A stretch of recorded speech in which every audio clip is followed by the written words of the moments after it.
What's going on, everybody? My name is Jekyll. Welcome back to Jekyll Plays. Today we are going to play White Knight. This is a very unique horror game, and I've played a little bit of it. I'm going to start a new game. Yes, because I streamed it on Twitch and it didn't come out very well, not as good as I'd like it to come out.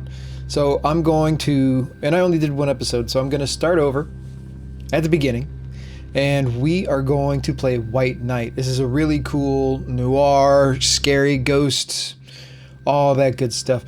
I'm really looking forward to it because Osome Studio, plug-in digital. Some nights are just pitch black, without stars, and without sleep.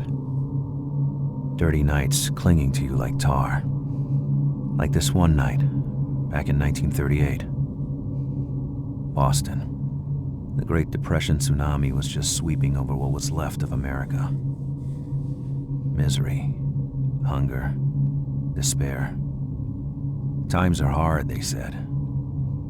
Times were worse than hard. And the bar was about to close. As far as I was concerned, this was just another intoxicated day drawing to an end. If only I knew.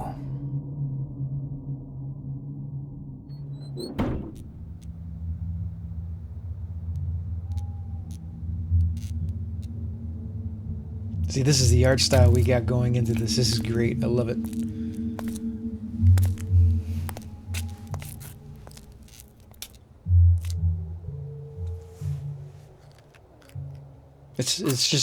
It's a unique look. It's a unique take on, you know, the noir genre, the horror genre in general.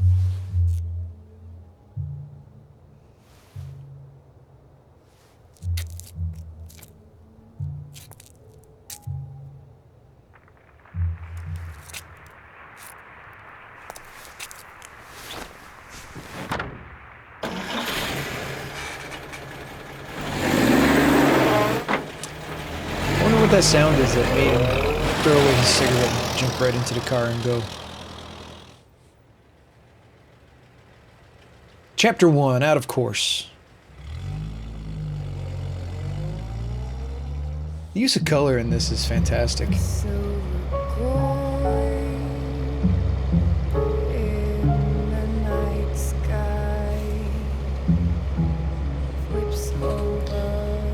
Okay, we're gonna go ahead of this part, I think. The shock was still echoing in my bones, as the image of that girl coming out of nowhere surged back in my mind. Oh, that's not what I wanted.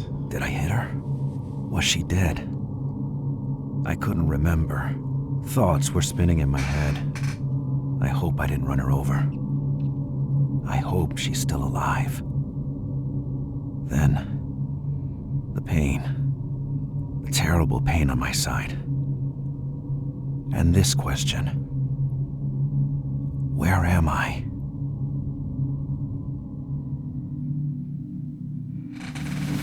So, I was just trying to get past the credits, but basically you're driving and a girl runs out in front of you and you wreck.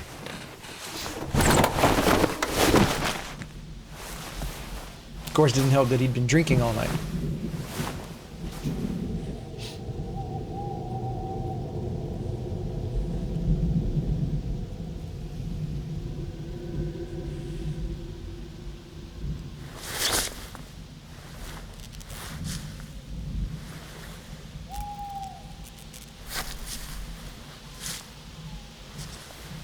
Oh, man. Despite the pain, using these to walk was still possible. That's clever.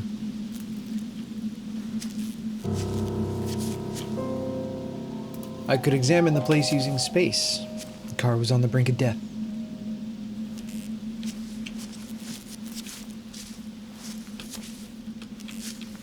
The car was wrecked. I got lucky. Let's see if there's anything this way. Oh, there is. I didn't think of doing this the first time.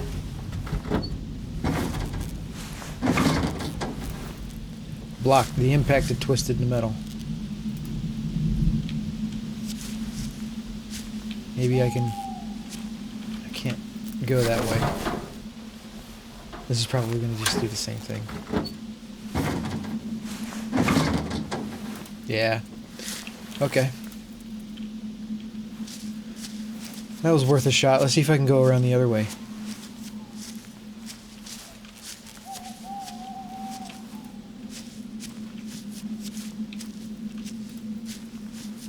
Oh, it looks like it. Nope, I guess not. Weird invisible wall. Okay. What is this? This girl on the road. The impact. I couldn't find her body.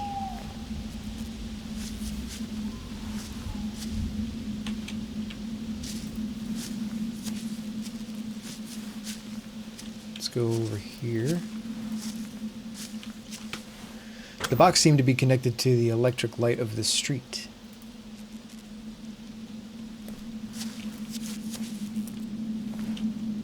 Okay, nothing that way. Let's go where the lights are telling me to go.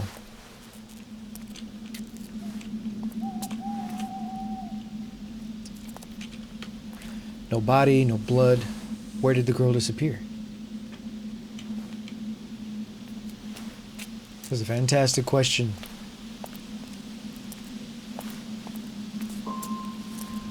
For help, I could rely on the Boston Daily News, which I should check with Jay. Have I killed her? Who was that girl who crossed the road? I couldn't avoid her, but I never found her body. I couldn't get her desperate stare out of my mind. But I was wounded and I needed help. Okay.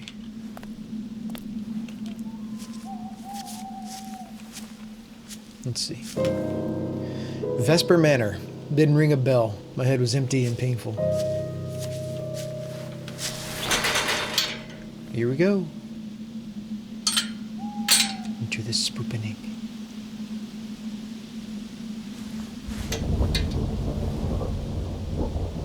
Open up. Knock, knock.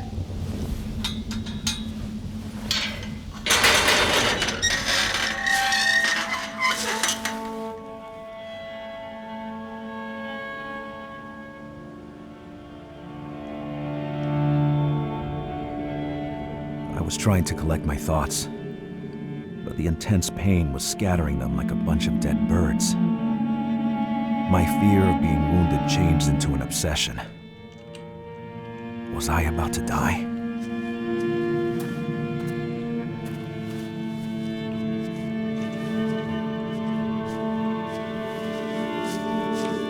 Oh, what is this? Okay. For sale? The board looked as old as the house.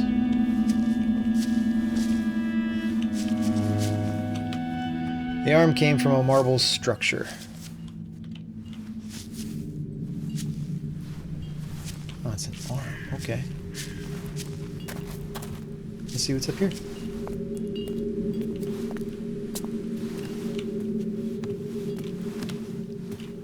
What is this? There's still some golden liquid inside the glass. A little bit of whiskey. Someone was here recently. No use, that lamp had seen better days. Letter from Martha Kenton to William Vesper. Under normal circumstances, I would never have tried to contact you. I'm an honest woman. I have supported my husband since the blessed day of our wedding, from which two beautiful children were born. I've given them the best education I could, but today I cannot afford to raise them properly anymore. We are ruined. My husband's employer went bankrupt. He's traveling from town to town trying to find a job while I have to beg for food every single day. My 4-year-old son has a bad cough, which is getting worse, and I fear for his life. Nowadays, we can see children die in the streets. Is this still America? I beg of you, who are rich, only a few dollars would be enough. We could work for you. We live in the shack under the Best Oil sign, at the entrance of the slum by the Graham slaughterhouses. Don't hesitate to come, Martha Kenton. 1 second, my headset's dying. Alright, and we're back. Let's see, anything over here? No, just some darkness.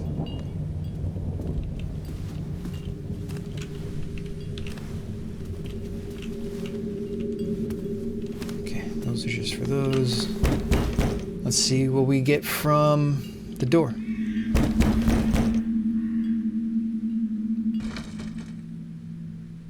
Landlord is out, so the key might be around somewhere.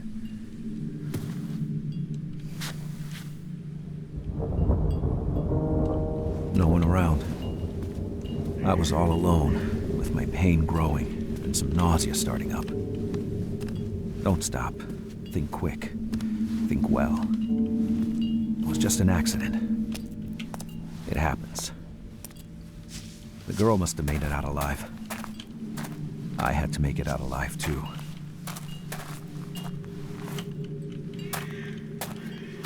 Well, let's go down this way, I guess. Margaret Vesper Venter Cross. No key here. Let's see.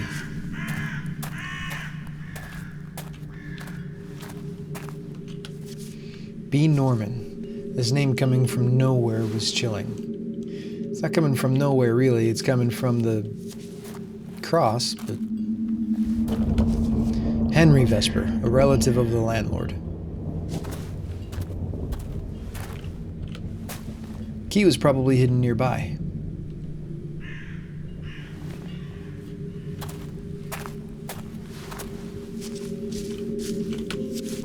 A metallic shard in the dark caught my attention.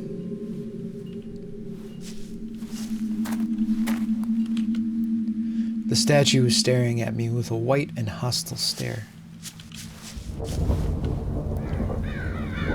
Let's just push this thing then.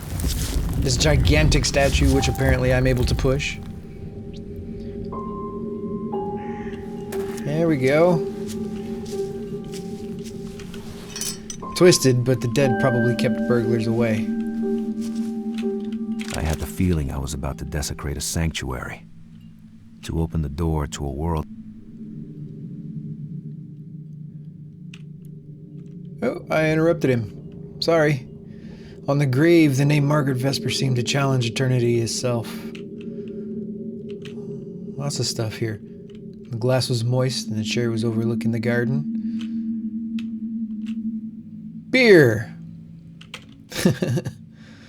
Bucket fell down a dozen meters at least. No way to recover it. What? Oh, it kept all the ones from... I didn't belong to. But whoever lived in there, they would understand. I needed help. Anyone would understand that. Yeah, probably. But it looks like it kept all of my achievements from the first playthrough. Which is fine. I'll just go through like I never found them. WNS, I would have considered that romantic under other circumstances.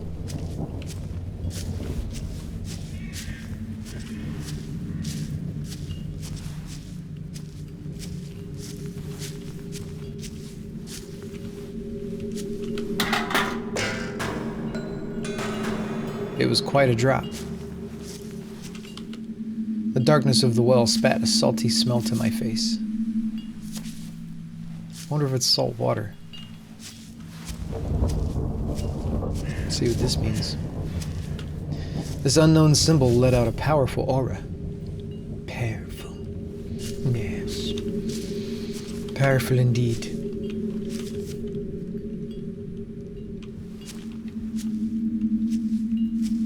Alright.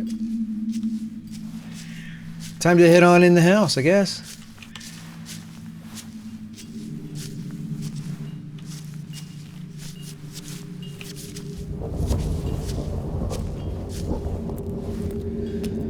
Okay, wish me luck, boys. Here we go.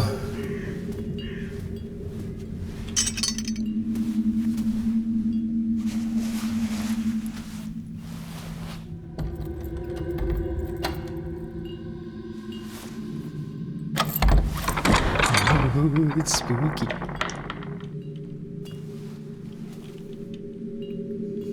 Especially after just being outside where it's relatively light, with some shadows. We're going into a dark, abandoned mansion. That's all that mattered. Is it? As the doors opened, the mansion seemed to react to my presence. There was a smell, like a cornered animal. The smell of fear. And the smell of me pooping my pants. I entered the place because I had no choice. I was praying to find a phone or some help. I didn't even bother wondering what happened to prayers when they reached the wrong door. End of chapter 1.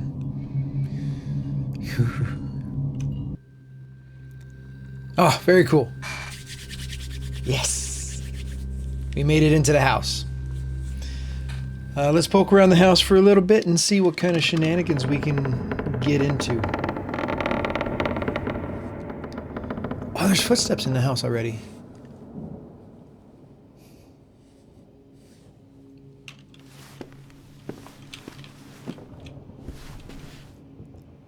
Okay, there's a phone. Maybe I can call somebody for help.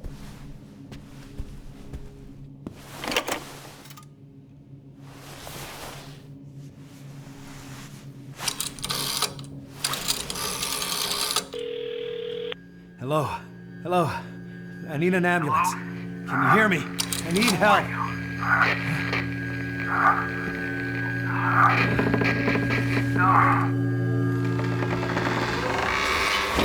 What had happened?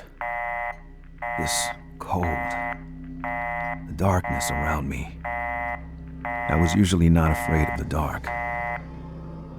But there, on that day, I remembered I had a matchbox somewhere in my jacket. The urge to light a match was growing with every new chill running down my spine. Well, let's light a match then. In my pocket I found a box of matches. I could get some light using return. Oh!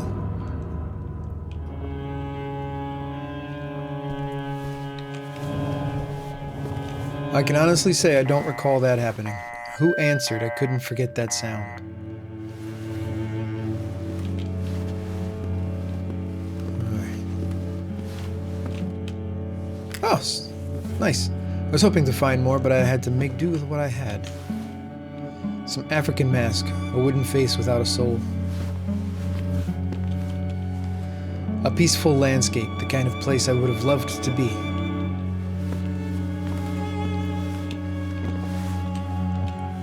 The shovel was covered with fresh soil. See, somebody has been here. Austin Daily News. Got a new one. It seemed someone had been busy in that garden lately. The mud was still fresh. Couldn't open it. It was no use. Whoever lived here had a special taste for alcohol. The boots had been used very recently.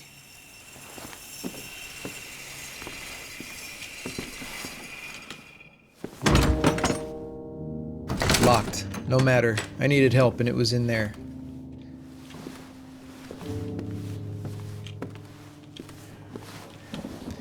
This mountain landscape couldn't soothe me. Oh.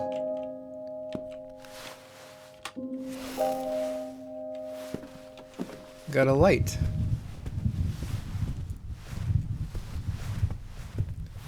And it doesn't really help, and I think I might have squashed that match a little too soon.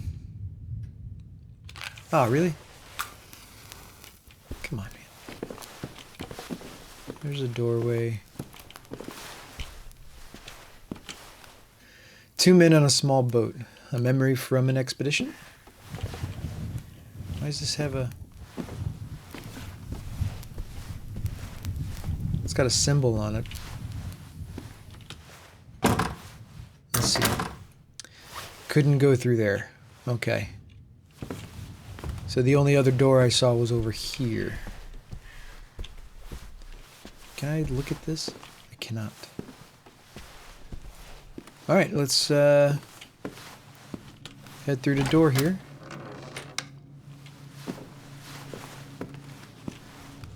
There's a light.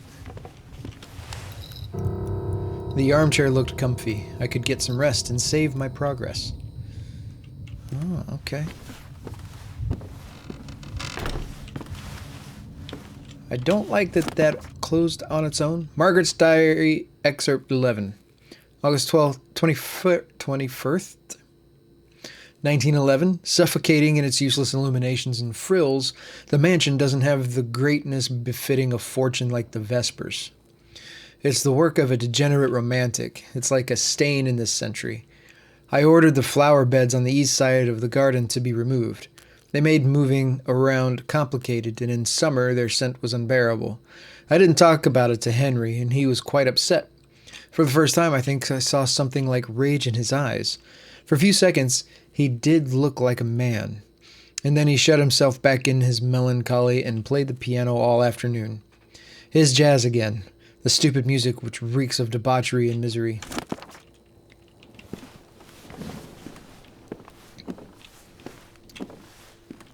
See anything on this table? Oh, news. Where'd it go? News. Comes darkness, October 29th, 1938. The time came when we stopped counting. We stopped counting how many companies closed in the past 9 years, how many unemployed and families ended up in the streets, forced to live in slums around our cities. We stopped counting all the commodities wasted because nobody could buy them, thrown to the sea or burnt. We stopped counting how many of our business partners fell with us. It was 9 years ago, on October 29th, 1929. Born from the sick and speculative belly of America, the crash would throw the world into storm and darkness. We are still here, but we lost faith. And we stopped counting because these were just figures, because today they make us feel nauseous. Dawn seemed far at that time, and today some think they can see the sunrise. They seem to forget night and darkness are always out there somewhere.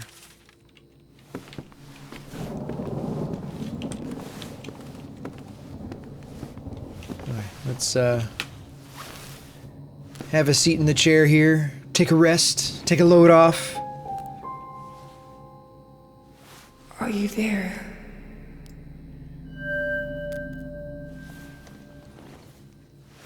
Maybe.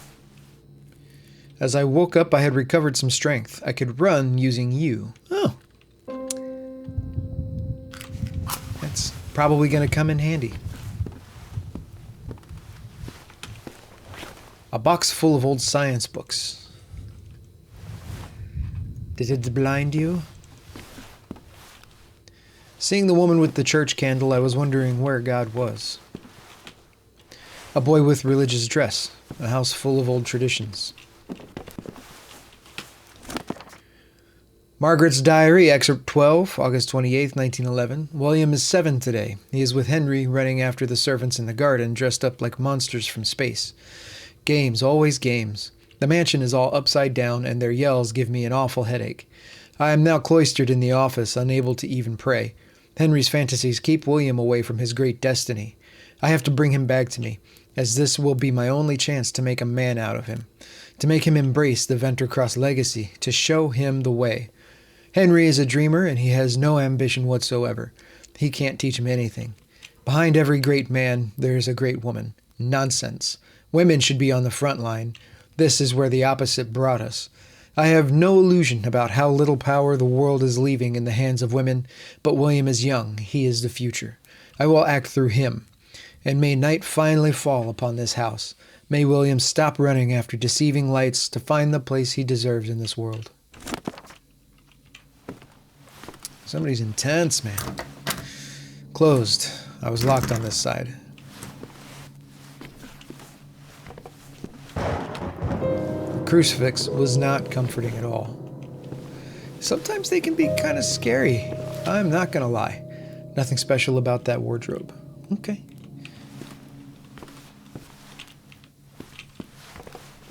What do we got over here?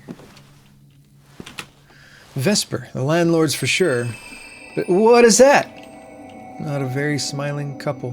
Help me. Who was it? Or what was it? In my world, women didn't glow like the moon. And they didn't walk through doors either. I had to be more badly wounded than I thought. Oh, didn't like that. Ah, that gave me all the chills.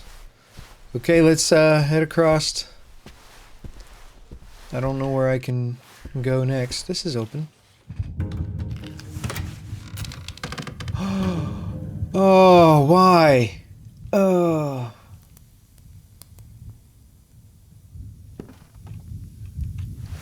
Which, I guess, I mean, they're both open.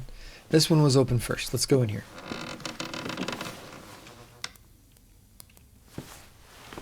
Is there a light in here? I don't see one. Not immediately, anyway. What is this? Note to self. Mother's shadows. Mother's shadows will never go away. I understand it now. Calling them ghosts would still be too noble. It is a filth that strives in the dark like flies on manure. As long as I am alive, they will never go away.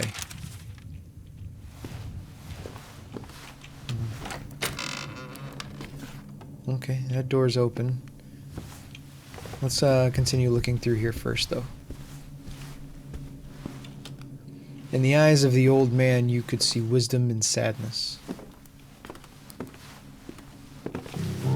Margaret Vesper, ne venter cross, a woman as noble as cold.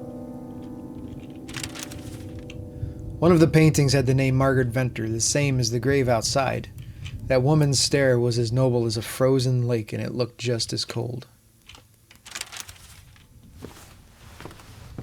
What was that? A high heel shoe. Maybe its owner was still around here. A woman's shoe was lying on the floor of a corridor. I chose not to touch it. Something here felt like agony. Yeah? Margaret's Diary, excerpt 19. And this good old Boston. The home of the bean and the cod, where the Lowells talk only to Cabots, and the Cabots talk only to God. A Boston Toast by John Collins Bossity, Boston Brahmin's Anthem.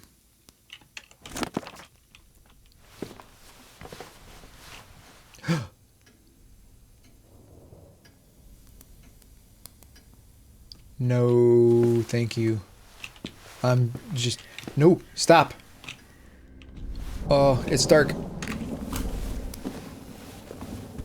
I'm just gonna go.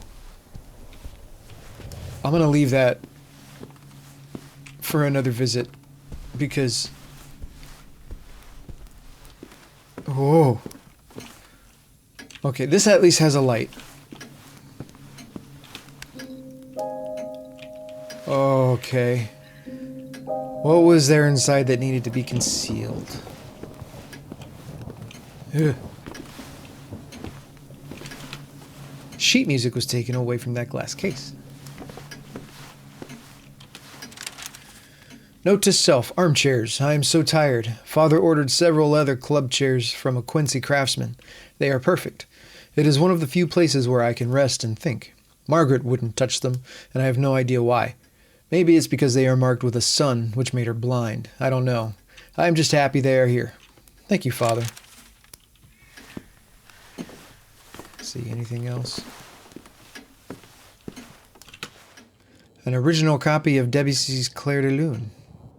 An original? How would you know it's an original? Curious. I could look around and I was still free to act using space. The box lid was displaying an esoteric symbol. Yeah, it's the same symbol I saw earlier.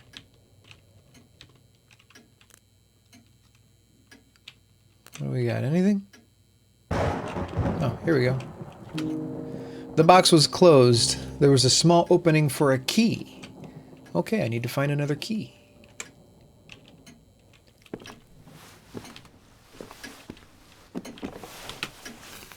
Oh, I'm going to go ahead and save right here. And I think this is where I'm going to call this this episode, because we're already finding ghosts and it's scary. I don't think much more needs to be said about that, but let's pause that just in case there's actually a ghost that's going to come out and try to get me. But already I've got chills and goosebumps because this game is ridiculous.